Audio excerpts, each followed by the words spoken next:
Okay.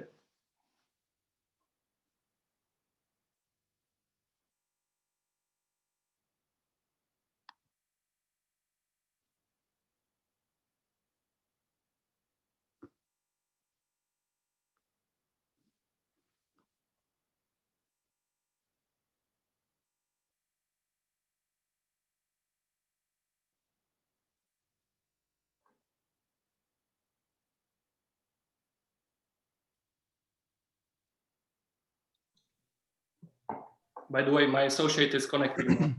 Florian. Can you admit? Yes, hi. I'm sorry, my camera wasn't working. Good afternoon. Afternoon, Florian. How are you? I'm doing well, thank you. How are you? Well, thank you. Thanks. Good to meet you, man. Yeah, it's good to meet you. Pleasure.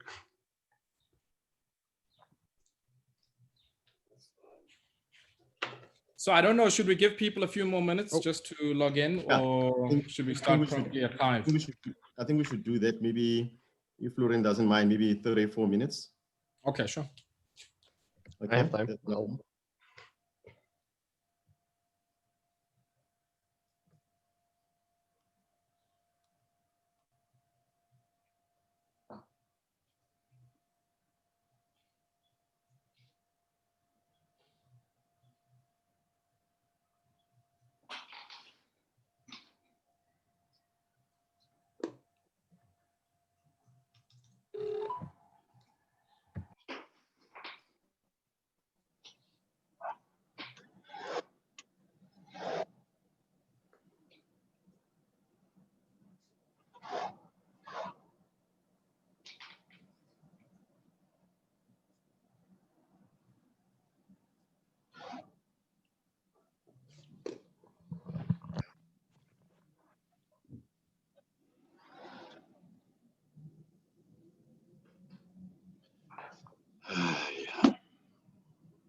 Dr. Lukobe, how are you? Hi guys. How are you? Hey, my problem is I'm driving, guys, and unfortunately, I can't be doing video when I'm driving. Yeah. No, that's fine. That's fine. You just, yeah, we can switch it off. It's okay. Yeah, I was actually just checking, but hey, this one it won't cover. No, that's fine. That's fine. Johan, there's another participant who's, can you admit him, please? Yeah, but there's no admission. They can join without being admitted. Oh, okay. Okay, so it's still, okay, wonderful. Yeah. So we'll just give it maybe 3 more minutes. Okay. Yeah.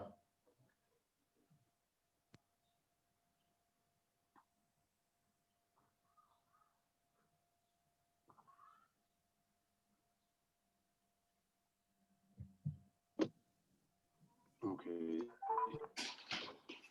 We'll be back in a second.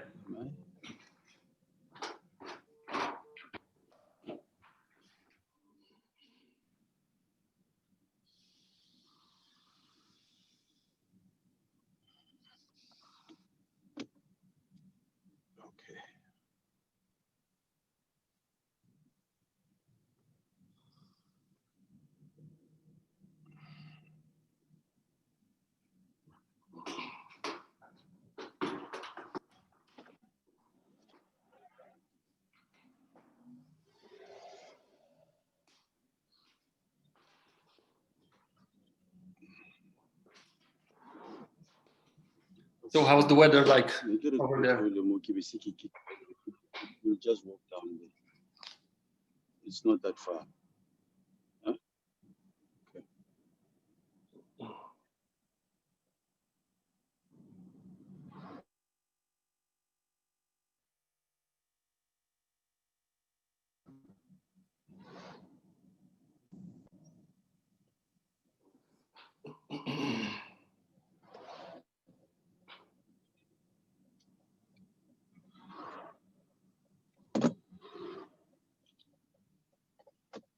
Okay, I'll pick you up later.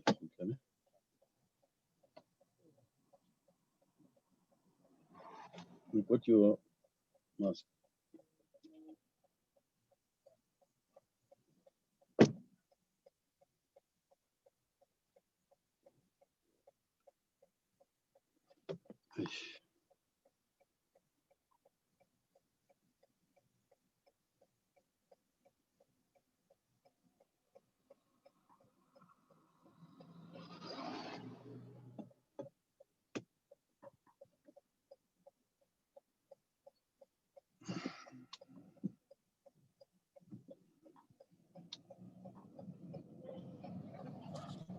Folks, do you think we should start and then potentially maybe get the other colleagues who are going to join us to, I guess, sort of join us as we continue? I'm happy for us to start. Okay, all right. Good afternoon, everybody. And I caught a bit of Eon's question there around how the weather was looking in South Africa. I must say, we've been fortunate to get a lot of rain of late. I certainly welcome that. And I must say that sort of the heat has been really good. I do know in that part of the world that you're not only, I guess, in the throes of a lockdown, I would assume, but also in the throes of winter. So I certainly hope that, I guess, some of these conversations will go some way in trying to warm up what's happening on that side. I also want to take this opportunity to send my greetings to some of the folk who've joined us. I see Tebogo Maruping is on the line, Dr. Thabo, Florian as well. And just to briefly outline, I think, many of us finding ourselves as we do in December of 2020 would admit that it's certainly been a difficult year. It's certainly been a year in the business landscape that has been very challenging for many people who make decisions in the world of business. And so a lot of what we're going to be discussing today certainly happens in the backdrop of a search for new ways to navigate some of the challenges that we're talking about. I think through observation and in the literature, it's quite clear that many of the companies that not only survived the global financial crisis, but that are going to be able to survive this particular moment are those that are able to innovate, are those that are able to get significant cost advantages and cost leadership, are those that are going to be able to find new arena to be able to generate revenue and new initiatives to be able to ensure their scalable profitability and to do so in a way that is very resilient. So a lot of what we're going to talk about today is a framework, a way of thinking through how we approach this within organizations, and it's called the Blue Ocean Strategy. And Mpho Matega and Eon Karpers are going to be telling us a bit more about this. But suffice to say that I want to take this opportunity to welcome everybody and encourage all of us to interact in the chat. We will also dedicate some time, about 15 minutes or so, towards the tail end of our conversation just before 6 p.m. South African time to take some comments, questions, issues of clarity, and the like. But I think without further ado, let me take this opportunity to welcome Mpho Matega, who's going to help us think through what is meant by the Blue Ocean Strategy, what value and purchase it has for many of the challenges that are currently facing many management teams and organizations in the main. And as we do this, suffice to say that Mpho has 2 decades worth of experience in the world of software and world of sales, and of course, user and customer experience, and has made his ways foray into the BOS space through his entity Blue Frontier Path. And I guess, Mpho, the first sort of relevant question on my end would be, when we talk about the Blue Ocean Strategy, well, what in essence are we referring to? I mean, I think the first time I had a conversation with you, one of the things that came to mind for me was, are we talking about the ocean's economy here? Are we talking about ocean, Operation Pakisa in the South African sense? So maybe that is a good starting point. I think in the context of the challenges that we're finding in the world of business and organizations of all shapes and sizes, what is the Blue Ocean Strategy and what value and purchase might it have for many decision makers that are grappling with an uncertain and a challenging time? Thank you, Ayabonga, for the warm introductions. I am a believer a firm believer for that matter, in a world of abundance.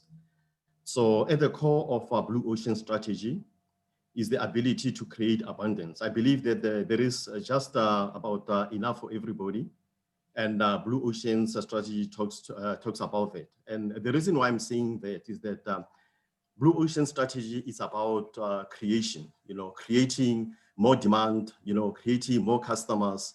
And it's not about thriving at the expense of the competitor, you cannot necessarily talk about Blue Ocean strategy without making reference to the Red Ocean strategy. At the core of Red Ocean strategy is focusing on your competition, mimicking what the competition is doing, and doing whatever it takes to kill your competition.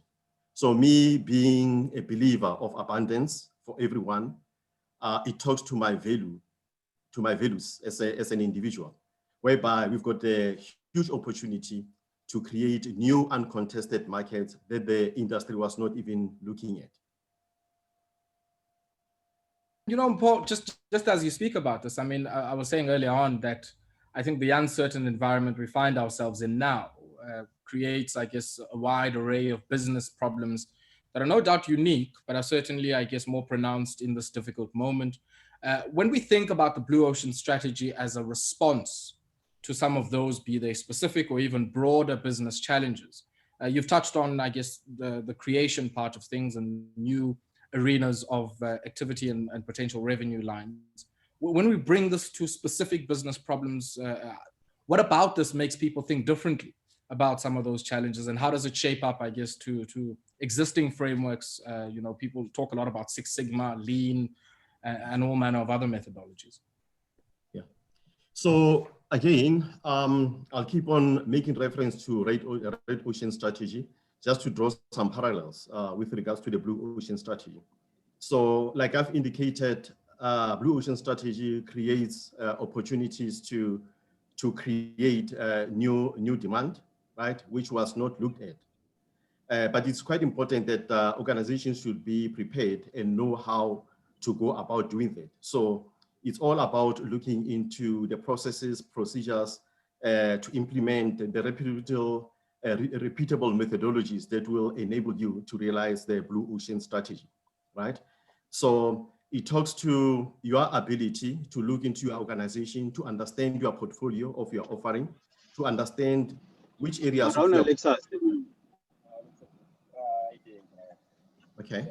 Yeah, to understand which areas of your portfolio needs attention, which areas of your portfolio needs to be eliminated, and which areas of your portfolio can still, help you to derive, more revenue in the industry. Because at the end of the day, organizations are basically looking into increasing more revenue for themselves, bring about more efficiencies, of which the likes of Six Sigma will talk to that. But at the same time, and by the way, no disregard to the Six Sigma, which provide very critical tools, especially when you want to look into improving your efficiencies. But Blue Ocean strategy also talks about, bring about new customers that were not even considered, So Six Sigma can help in terms of improving your operational efficiencies, reducing your costs. But, Blue Ocean strategy goes, a step further in terms of, bringing about more demand. And whilst you are doing that, you also bring along your employees. They need to be part of the whole process. We talk about the fair process as part of the implementation process, So there should be a proposition for the business, for the employees, and even for your customers, and even the entire ecosystem. So it provides the tools to be able to leapfrog in value. I want us, and thank you very much for that input there, because I think the point you're making is that it's not just about, ditching whatever mechanisms you might have had in place, but really finding what about the Blue Ocean strategy is complementary, and where possible, where it goes and sort of breaks new ground in terms of the innovation landscape. And I want to bring Eon in here.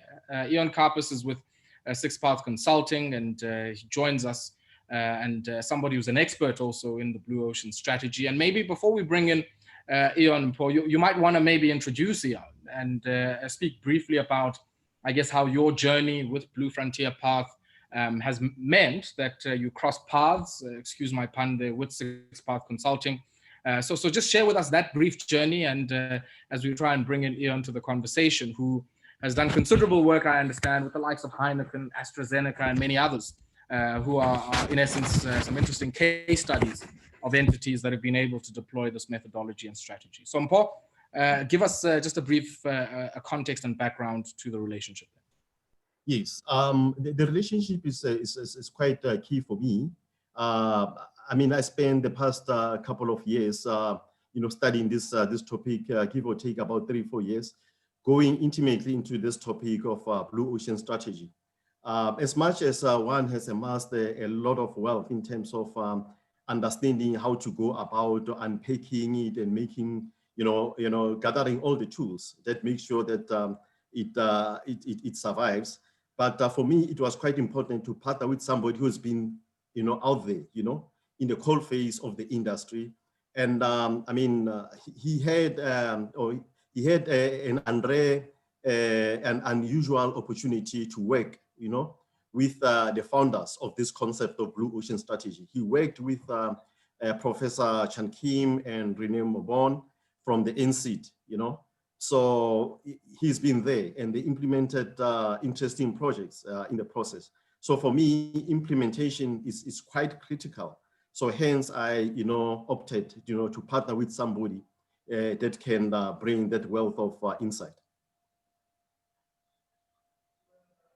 Sorry, I'm on mute. I guess that's the one line from 2020. Thanks for that background, Paul. And Eon, just as we bring you into the conversation, it might be helpful for our conversation now to just get a brief sense of the genesis of this particular approach. And Paul spoke about you having experience at NCID with some of the people who had been doing the conceptual groundwork around this particular framework. So let's maybe touch on that, and then we'll get to a few of the case studies and the applications of the framework that might be able, I guess, to shine a better spotlight on the tools and how they can be used to respond to specific business problems. Okay, thank you, Ayabonga, for the introduction, and Paul. Indeed, I'm an innovation consultant, and I've been really keen on blue ocean strategy since the moment I came on, across the concept. Well, I studied at INSEAD during my MBA, and one of the authors, Chan Kim, was my strategy professor at the time.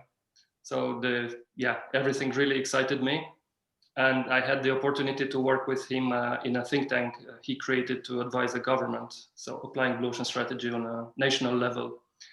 But the way they created this concept was based on their studies over 15, 20 years across different industries, looking at how companies with smaller resources can actually win when competing with companies with large resources. So what they noticed is that they made some unconventional strategic moves, let's say, that defies the competitive-based strategy that we're all accustomed with. And they looked at all those strategic moves, and they realized there's a pattern. In order to win, those companies did not compete in the same market as their competitors, but they looked for new demands in the form of what they call non-customers. And that was the new demand they captured, and it was the market they created. Hence, they had this metaphor of a blue ocean where you don't have competition to start with. And it was amazing that out of the companies, over 100 companies they studied executing these strategic moves, they had 14% of the blue ocean moves accounted for about 40% of revenues of the total company studies, but more interestingly, about 60% of profits. So basically, they looked at, they identified a pattern. Those companies, not only they create unprecedented value to their customer or non-customer group, but also they reduce some costs. They reduce some factors from the value proposition, which are not important anymore to the new non-customer group. Therefore, they achieve a decrease in the cost structure as well. So they call this value innovation, the simultaneous pursuit of differentiation with high value and the low cost. And I think, you know, this notion of the cost leadership, which is the last point that you are making, is a very interesting one, because, you know, even if you look at the theory or the sort of literature around innovation, I teach a lot of Joseph Schumpeter's work, and a lot of what he spoke about was this idea of being able, on the basis of doing things a bit differently, to realize cost savings that place entities on a different path of profitability. What I think for me is an advance with this one is this idea of using a selection of differentiation alongside that cost leadership to give you a defensible and a very sort of resilient market position. And that's something that I find quite interesting, Ion, in this particular framework. You've worked with a few multinational entities across the world, the likes of AstraZeneca, Heineken, and many others. Talk to us about some of the business problems, you know, that came to you in those engagements. And some of us might not, you know, be or might be oblivious to the fact that some of the new products that come to the market are sometimes an outcome of a process like this. So maybe help us, walk with us across that path and explain to us where the link is. So indeed, apart from the theory, Blue Ocean strategy comes with a formulation process, which helps companies look for opportunity maximizing and risk minimization. It's a process similar to design thinking. In a way, you have this analytical path, creativity, prototyping, and testing, but also it has built in the Blue Ocean strategy tools, which are visual and collaboration tools, making it very successful for the work with these cross-functional teams. And also, it builds on the principles of Blue Ocean strategy, namely the non-customers. So, you know, that is really differentiator, because you start exploring completely new insights. So also this framework is very versatile and powerful at the same time. It can be applied in virtually anything. So like I said, we applied it on a national strategy level. For example, looking at industries as a portfolio of businesses. So, you know, you look at the growth potential and you focus on a specific one to try to make it a Blue Ocean pioneer. Or you can apply it in an NGO. But of course, when they created this theory, the professors looked at management. So mainly it's applicable in the private sector. And it can be, you know, applicable in any industry, any company size, from startups to SMEs and large corporations. We had the chance to work mainly with corporations. And here, just to give an example, the typical problems we're seeing is that even companies who were successful at innovating at some point, eventually they got complacent and the competition kept up. And eventually this transformed into a red ocean, let's say.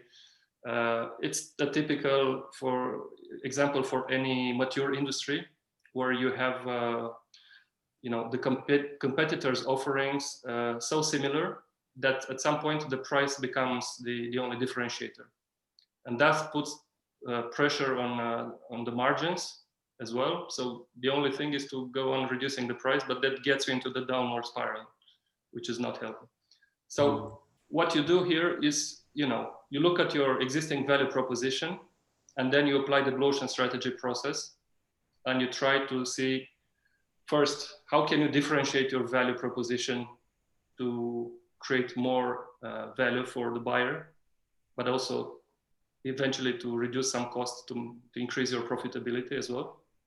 So let's say, you know, a typical outcome could be an improved, sorry, it's not the typical. The typical is the new revenue stream that you're seeking to create. So that would be Horizon 2 or 3 type of innovation, either adjacent or radical innovation.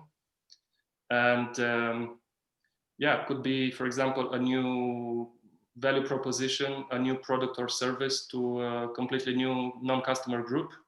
Could be a completely different business model, defensible, but also secondary. You could have an improvement of your core value proposition, and that falls under the, you know, Horizon 1 kind of innovation. Also, it's more like incremental.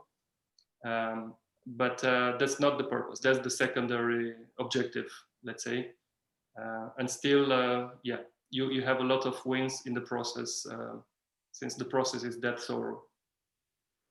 Is this how some of the beer makers ended up selling us non-alcoholic beer? Yeah, I had a fun project with a global beer company, and indeed, working with 4 brand teams, we looked at who are the non-customers. So indeed, we looked at women as not the core beer drinkers. We looked at drivers as they could not consume alcohol. And indeed, the non-alcoholic beers were one of the outcomes of the project. Paul, let me bring you back here, because I think, a lot of what Eon is talking about is something, certainly in the businesses I get to interact with and whose reports I get to cover. One gets a sense that we're at an inflection point, not just in the product life cycle or the service life cycle of what many of these South African entities are providing, but also in a sense, a requirement of new operational models, new business models, new revenue lines, and effectively new and defensible sources of profitability for some of these entities. With where you are and with what you know about the Blue Ocean strategy, when you look at organizations across the landscape of South Africa, where are you seeing the massive opportunities for the Blue Ocean strategy to be implemented, where it can certainly have the most value? Yeah, Ayabonga, what is interesting about the Blue Ocean strategy is that it's industry agnostic, and it is applicable across all the industries. And I believe that any industry or all the industries, they need an element of innovation, value innovation for that matter. I prefer to speak in terms of value innovation rather than innovation. And value innovation is, at the core of it, it's about making sure that you pursue both the differentiation and the cost. Those variables should be in sync. It's not, they should not be inversely proportional as we see it in the red ocean. So to answer your question, it is widely applicable across all the industries. And I have a specific interest in the SME space, right? SMEs, a lot of them, if ever they are not armed with this type of tools, they lend themselves naturally in the red ocean strategy, and in the red ocean, you have to be competitive in terms of pricing, outdo your competitor in terms of pricing to a large extent, yeah. But with the limited resources, how can you be competitive with regards to, to pricing, to the pricing war? I mean, you stand no chance if ever you are going to launch your business in the red ocean. So I am having, a soft spot for the SMEs, and that is where I would like to see ourselves playing a big role, and to help them to understand how they can, apply this type of tools, not to worry about the big business, for instance, and be able to do their own thing, to mind their own business, in a way, without actually worrying what the competition is doing. So it brings about focus on what actually matters. And when you do that, then competition is irrelevant. You don't even have to worry about the huge marketing budget, because you find that for SMEs to be prominent, they have to spend a lot of money on on marketing, but they don't have the financial muscle to do that. So it's quite imperative that we should be looking at our SMEs and to say, guys, let us forget about what we already know about innovation. And I'm not saying that all SMEs maybe are not, armed with this type of tools, but I suspect that a lot of them, launch their business in the red ocean. So hence they've got a very big mountain to climb to be competitive. So yes, it is in that. And if I may just there, Ayabonga, quickly there, is that the other thing that I've realized is that the topic of innovation seems to be belonging to the boardroom, to the boardroom. We've got a lot of capable SMEs, that are, capable of innovating. But sometimes when you talk about innovation, we think that it has to belong in the boardroom. We think that you have to be at a certain academic level for you to, to value innovate. But my contribution to the market is to simplify the implementation of Blue Ocean strategy. And I've started doing that, by the way. I've got a 15-year-old daughter that I've already sharing with, in terms of what Blue Ocean strategy offers. On a monthly basis, we sit together. She takes me through what she's doing in her private life, to navigate her life using this type of tools as they are extensible. So, during the holiday season, I'll be doing the same with my nieces, nephews, to teach them, how to apply these tools. And all of them are, by the way, they are below 20 years, So simplicity is quite core, it's quite key. It's not a topic that belongs in the boardroom. I'm quite interested in the point that you are making, which is that we often just make this the sole preserve of the C-suite or the boardroom of large entities.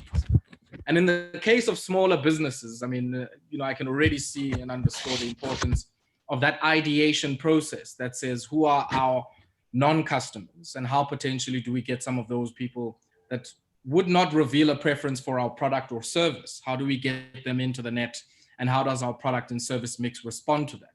And I think that is something that is quite important, not just for SMMEs in certain sectors, but I would think even before, a potential enterprise owner goes into business to clarify whatever product or service that they might bring into the market. So some of your thoughts on that? Yeah. So, the principle around the non-customers is quite key, and I'll just unpick it quickly there.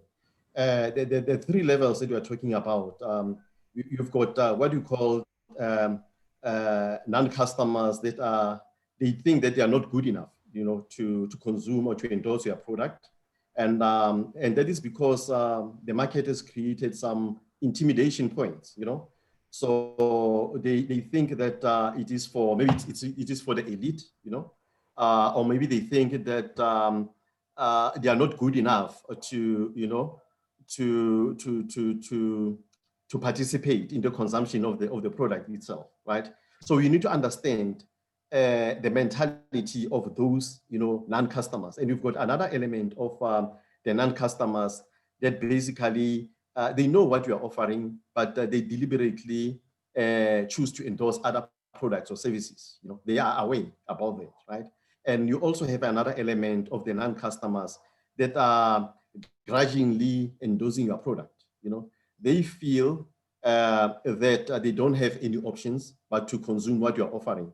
And as soon as somebody jumps into the marketplace and occupies that space and unblocks, those points that are of intimidation, they just jump ship, and endorse the new player. So we really have to understand that, as to how do we get to approach those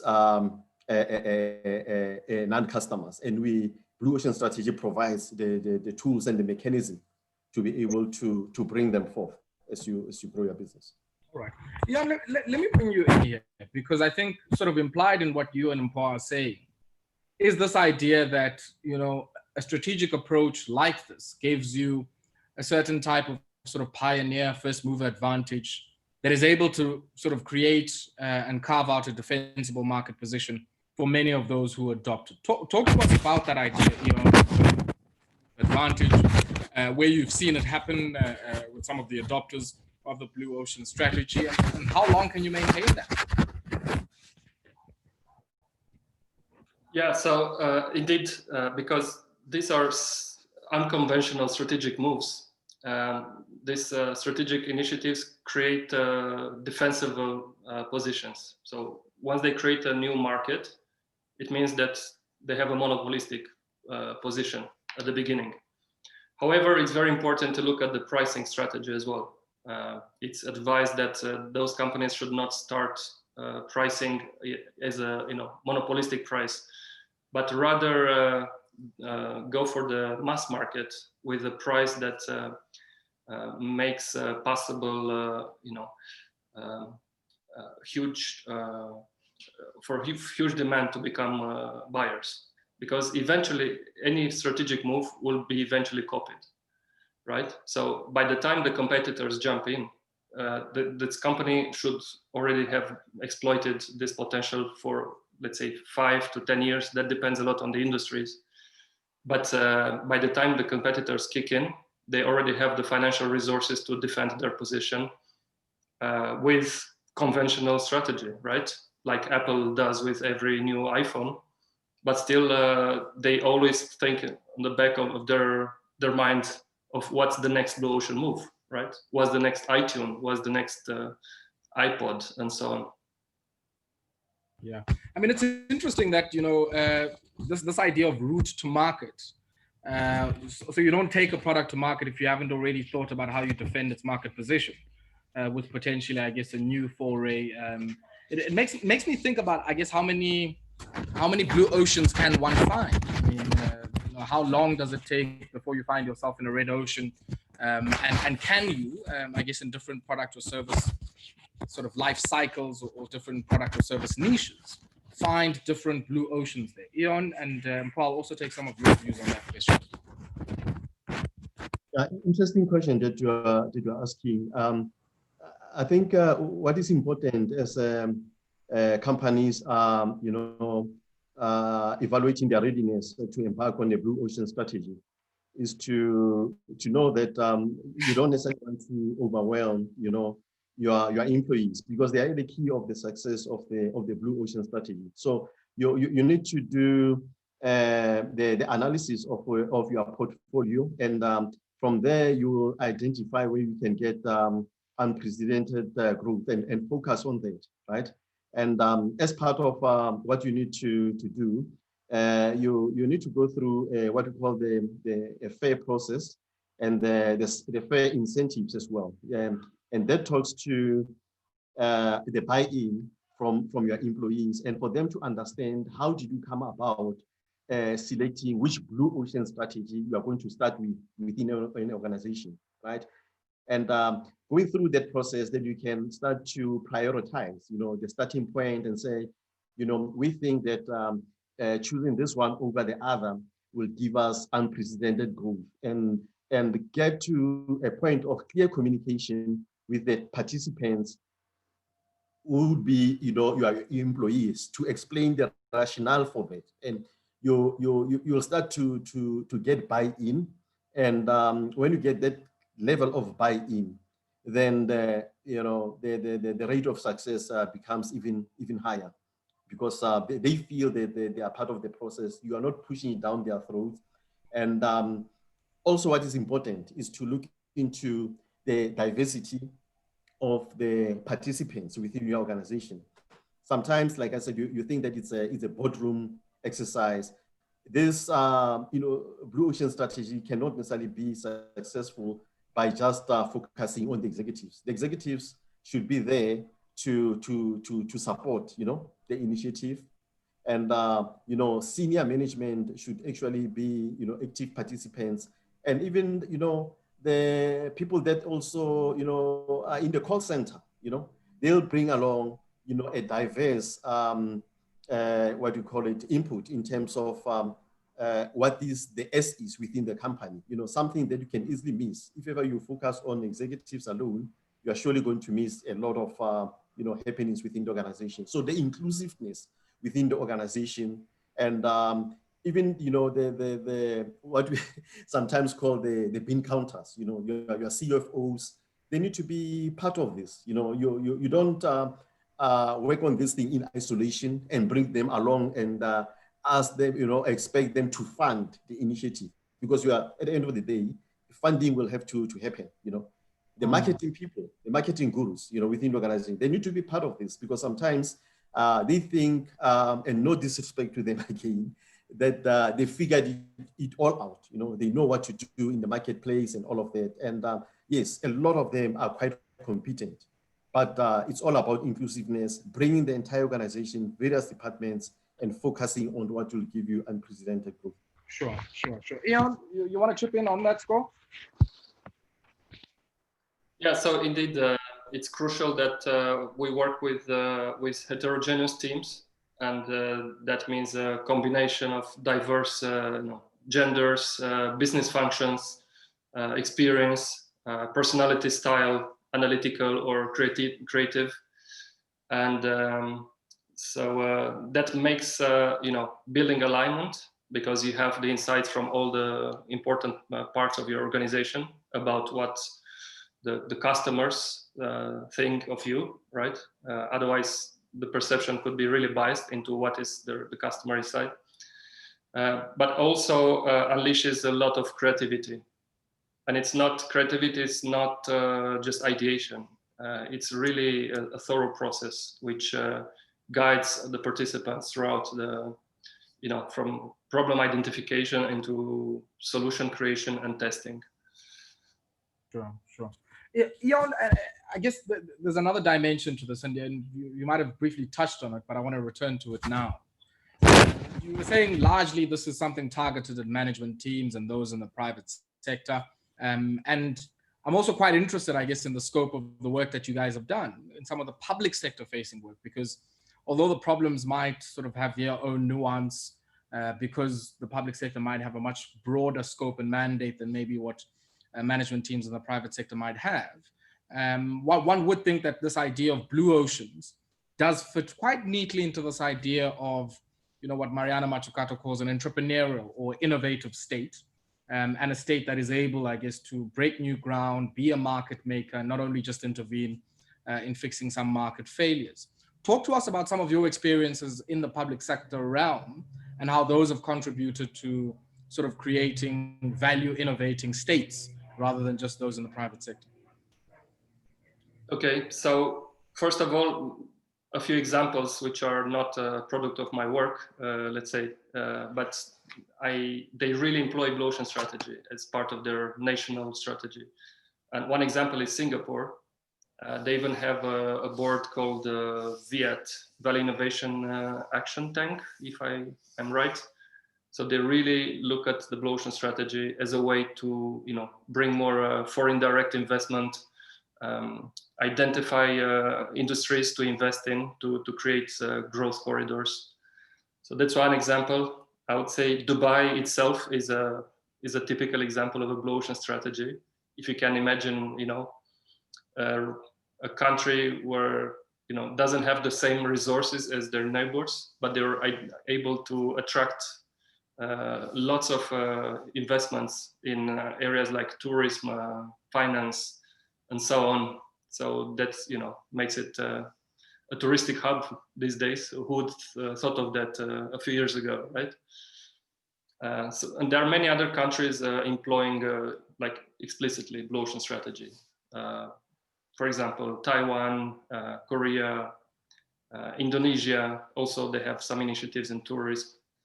And if I'm not wrong, even Swaziland, the king announced a few years ago some initiative on blue ocean strategy.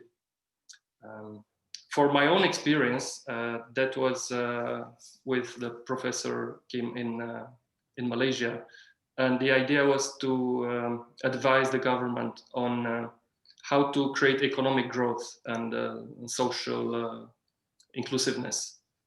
And like I said, you start with looking at all those revenue generators, the industries, for example, as a portfolio. And you cannot invest, you have limited resources, right? You cannot invest in everything. You have to identify the hotspots where you can get lots of outputs with smaller resources. And those will be the future pioneers, let's say. And for those, you clear all these bureaucratic processes, you make it easy to invest in, and you create opportunities for different actors to come and invest. And the idea is to bring, again, foreign direct investments. That was the objective. Also, more like picking and selecting your winners, and effectively creating an enabling regulatory environment for not only foreign investment, but domestic investment as well. Exactly. You connect different actors. For example, Malaysia is, majority of the population, they're Malays and they're Muslims, but they're also part of Commonwealth. So the idea is like how to connect, these great opportunities, bringing maybe Islamic finance, but also creating completely new positioning and create regional hubs in terms of economic growth. Sure. Other applications. Sorry, I didn't get. Like sub-level applications in the public sector would be working with different ministries or agencies and try to create high impact, low cost, and rapid execution moves that go across departments. One example was moving 10,000 police officers from bureaucratic work into crime fighting activities, thus rapidly increasing the number of police on the streets, which helped really reducing the petty crime rate by 30% in the first 6 months. And the petty crime although was not like the biggest problem, but in terms of perception, that was one of the biggest problems. So really helped also aligning public perception.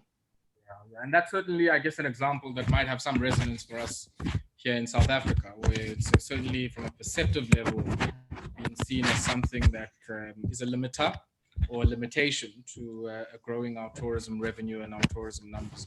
And Paul, maybe just also your views on this point here of sort of the resonance this might have for application in the public service, and the potential value and purchase of that Blue Ocean's approach for those in the public service. Yeah. So when we try to bring the topic home, our government is embarking on a myriad of noble programs, projects, and one of them, for instance, being the early childhood development. So when you look into projects like this, they need a lot of funding and collaboration at the same time. And if ever we can address challenges around early childhood development, there are a lot of spin-offs. It talks to the health issues, it talks to academic level improvements. It talks to the GDP of the country as well, because if ever we can make sure that we are quite innovative, value innovative, I need to emphasize that, across all those levels, then we are able to do a lot with the limited resources, financial resources, and even the human capacity resources. But for me, what I would like to see, because we've got a lot of unemployment in the country as well, is to create new demand that will mean that we hire more people, right, that are able to serve the non-customers. Now we've got a lot of retrenchments that are happening as a result of our crisis. And I believe that if ever we are all aligned in the country in terms of Blue Ocean strategy implementation, then we could apply mechanisms, that could, mitigate the bloodbath, that we find ourselves in, So for me, it is quite critical that these tools should be shared, countrywide, all levels, from early development, like I said, I'm doing my share, at home, and I would like to see it, being stretched across all levels, all industries, and fight this monster of unemployment. And we're probably going to dedicate some time now to get some reflections and comments. I see we've got Dr. Thabo, Florian, and Teboho on the line. So I guess it might be worth, just before we get some closing and parting reflections from Leon and from Umpo, we'll get some reflections from Dr. Thabo had indicated that he was driving earlier, so I don't know if he's going to be able to contribute. Dr. Thabo, let's start off with you. Hi, can you hear me? Yes, I can hear you, sir. Yeah, thanks for that. Yes, I am driving, but I've managed to follow everything quite nicely. I think my starting point here is that I totally believe in the concept of blue ocean strategy. And how we even got to that was when we started our new startup a couple of years ago, which is called Tafari Capital. The question was, what is it that we are trying to solve? What was the problem that we're trying to solve? And one of the key things that we identified was what Mpho has ably identified as non-customers of banks, so to speak. Who are the people that require financial inclusion or financial services, but are currently not catered for by the current banks for whatever reason? And we felt that it's part of the key reasons why our economy is actually where it is, because a large part of people that are active and that are able-bodied are pretty much excluded, other than being unemployed. But even those that are there, they don't have the ability to access resources that will enable them to grow their businesses or to grow their livelihoods, because they can't access credit, they can't access, they live in places that are redlined. And so we sat down and we identified what are the issues that affect at a global level in South Africa, but also to say individually, what is it that we could do? And then when we identified, this idea of non-customers of banks is something that needs to be dealt with. We then went back to say, how do we do that? Because we cannot then compete with banks in the area of competence or their area of strength. Okay, so we had to then sit back and say, what are the things that we need to do to enable us to be able to offer a particular service in that market that banks will find it very difficult to compete with, because we are taking them out of their comfort zone, which is quite important, but also to look at what other neighboring industries can we borrow ideas and concepts from and infuse into our concept, that we totally make it very, nobody will think of it as purely a financial services play, but he thinks of it as something that we don't know what it is, so maybe we might as well leave it alone, to the extent that it actually gives us enough time and strength to be able to get ourselves into market and absorb what needs to be done. And also we started looking into a number of where I know we sat down at a strategic concept, and I said to guys, listen, this concept of blue ocean strategy is perfect for an organization like ours.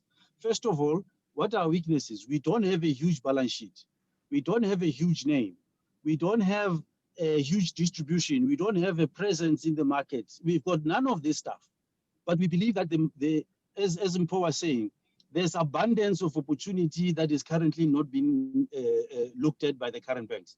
So how are we going to be able to offer financial services to our people, particularly those that are ignored, the SMEs, the micro entrepreneurs, the individuals who mainly deal in cash, and they don't have credit cards, they don't have all sorts of cards, people who don't want to pay fees in banks because they think it's expensive. After all, it's their money. Why should they pay for leaving it in these particular institutions? So we started looking at those things, and we said the only way we can do this is to structure ourselves in such a way that, first of all, what is it that we can improve upon that is in existence? What is it that in existence we don't need, we can get rid of? So one of those things was we don't need branches, right? We don't need to set up branches because for us to be able to offer a solution that we want to offer, there's no need for that.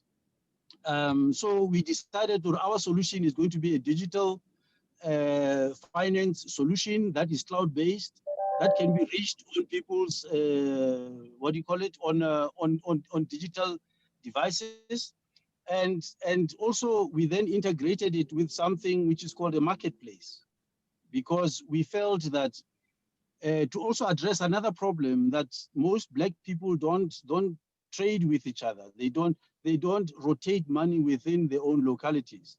So if we then look at the financial services, but at the same time integrate that with the marketplace, will be able to enable people to be able to sell to each other, to have market access, which currently they don't have, because a lot of SMEs have got products, they've got services, but they don't have markets. So how do you offer that? Mainly because online, for them to build an app is expensive. For them to build a transactional website is also expensive, and it requires some technical know-how. So by offering those kinds of services, we're enabling the SME suddenly to have access to markets very quickly at very little cost, and with no impact on them initially on starting their businesses. And also, you know, things like banking fees.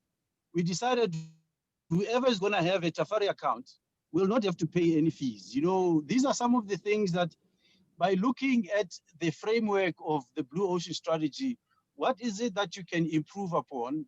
What is it that you can do better than the other part? What is it that you can delete or throw away? What is it that you can reduce and you don't do as well as much of it as the others are doing, but you still offer it, so that you are able to offer a very unique and affordable service. And lastly, one of the key things that we had to do was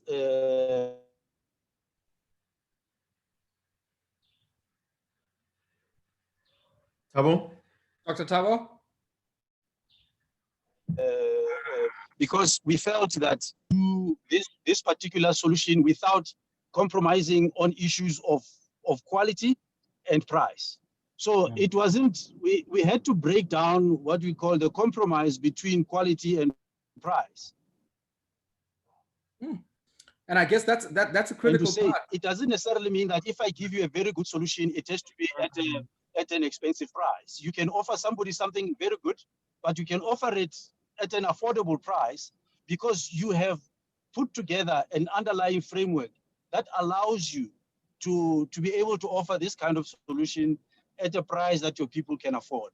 So this is the kind of thinking that went into the design and the philosophy behind what Tafari Capital stands for.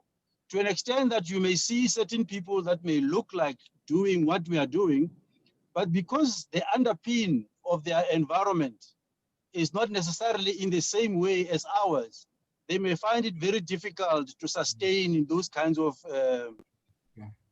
initiatives, because their cost is also very high, and yet they are trying to put across a low cost but a low priced but quality service. It's not sustainable under those environments.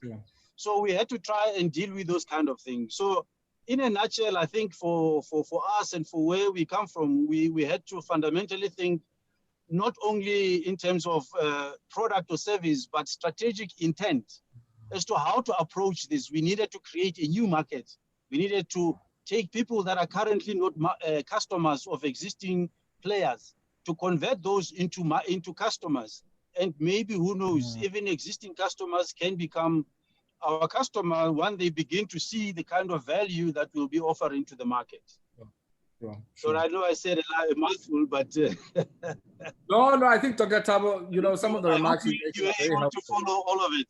Yes, no, we're able to follow. I think the remarks you're making are very helpful, because what they do is that they give us a real world example of this framework and how it's been applied to a uniquely South African problem, if I can put it that way. I mean, I think financial inclusion is a global challenge, but I think there are unique specificities in the South African context that your model there, Tafari Capital, has been able to respond to. Let me maybe get another remark as well before we get Paul and Eon to give us some closing remarks as well. I am quite conscious of time as well. Florian and Teboho, if you want to make a remark, please chip in. You're on mute, Florian. Okay, this is better? Yes, we can hear you now. Okay, hi. So yeah, I've been thinking about what I wanted to say about this whole 1 hour thing we've been hearing right now. And what I wanted to say is that I really like Blue Ocean. I'm really young right now, but I've been given the pleasure of using it a couple of times already, and I can learn from Iwan firsthand, which has been a real privilege. But I do feel like if you take a look at the African nation, they indeed lack educational material, which is something AMPO is quite active in. But I also agree on the fact that SMEs are something we might be looking at for blue ocean strategies. But the thing I've been thinking is they might actually lack skills in performing market research. It's something I've come across firsthand as well. And I've been wondering how you could actually solve this problem as well, like provide them education about blue ocean, other theory, and then provide them with the proper research material tools. That's one thing. And also something I've been wondering is how you would investigate the willingness to pay in certain products or services, because we've been talking about that as well. And I do feel like it's really important to do research about these topics. Okay, thank you very much for that, Florian. Teboho, I don't know if you want to make an input as well. I also see that your audio is not connected, so I'm not sure how we're gonna do that. Teboho? Yeah, I mean, I'm saying I can see Teboho's audio isn't connected, so I guess even if Teboho wanted to make an input, it might be technically or technologically impossible. So I think let's maybe get some closing remarks. I don't know, I can't see Teboho's microphone on there, so I don't know how we're gonna overcome that particular technological challenge. But Ian, let's get some remarks from you, and then Paul, you'll give us some of your closing reflections. Also engaging with Florian's question, which I think is a very important one.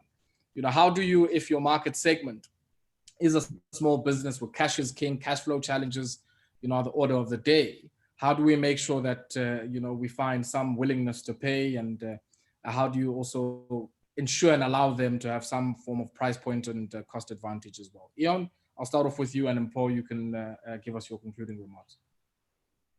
Yeah, thank you, Ayabonga. So there are a few considerations here related to the testing part. Indeed, with Blue Ocean strategy, we aim to create rapid prototypes and test them quickly in the market. And there are several ways of achieving this testing. It could be from setting up social media campaigns to assess the interest of potential buyers. So you could do that, for example, with Google Analytics or on Facebook ads. So you really measure the interest of your target group. You could do, of course, qualitative interviews and try to assess the willingness to pay of the customers. And there are many, many other tools also outside the Blue Ocean strategy scope. One tool, however, which is part of Blue Ocean strategy, is called the price corridor of the mass.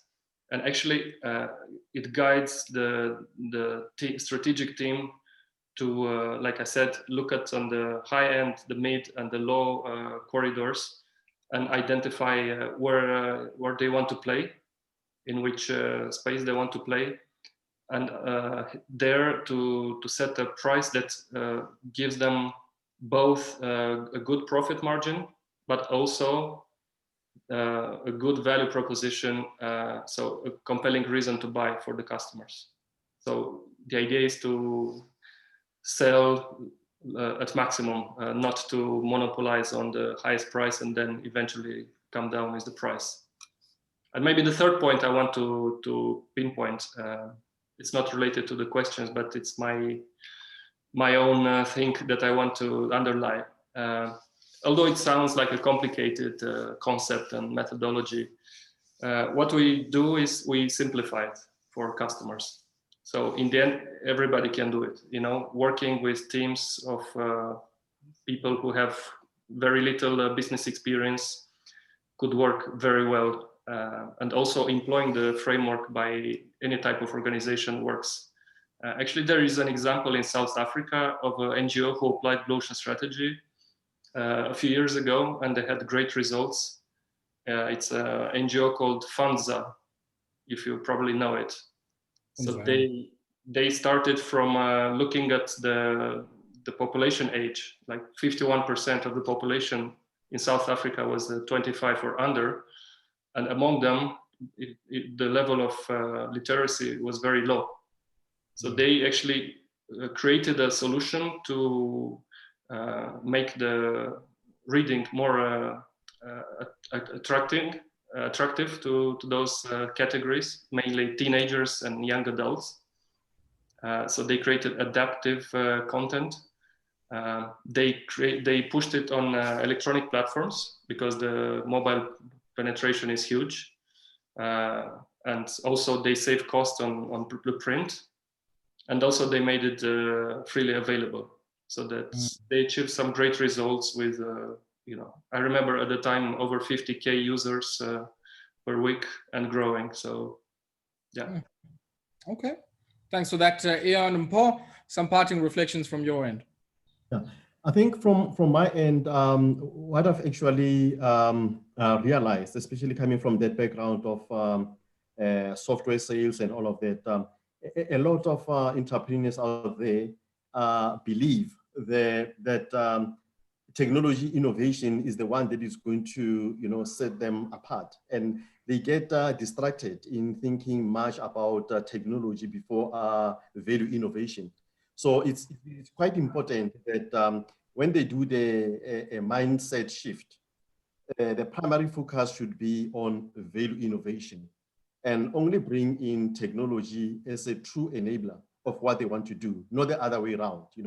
We get easily distracted by technology. I mean, technology grows at a very, very high speed, and almost every day there's a technological advancement, that is being brought forth, and everybody thinks, if I can have this technology, but it's not about it. It's not about the technology advancement. It's about value innovation. So let's focus on value innovation. Thank you very much for those remarks, Paul and Eon, for sharing just some of your reflections on this particular framework and the purchase that it has. And maybe, Paul, if I can bring you in again, just briefly for some of those who might be interested in getting hold of yourselves as Blue Frontier Path and Six Path Consulting, how do they go about that? Yeah. Okay, so we've got a website, but they can also reach out to me at innovation at bluefrontierpath.co.za. So they can drop me an email there, or maybe mpo.mateja@bluefrontierpath.co.za. So they'll be able to access me there. Awesome stuff. Gentlemen, thank you very much for this discussion, and certainly look forward to sharing it, I guess, with a much wider audience once we've been able to sort of put it together very nicely. And a real pity, I guess, that there's only gentlemen on the call. I think maybe next time for our next webinar, we might want to make sure that there are some ladies in the conversation as well, because just like the Blue Ocean strategy is sector agnostic, I think it ideally its own application should also be gender agnostic as well. So certainly something to keep in mind going forward. But big thank you to everybody who's been able to join our webinar this afternoon. And once again, thank you, Paul, and to Eon for really, I guess, sharing some of your insights with us. Thank you. Thanks a lot for inviting us. And all right. So we'll close it there. And yeah, until we check in and chat again, take care and have yourselves a great evening. Cheers, everyone. Bye. Yes.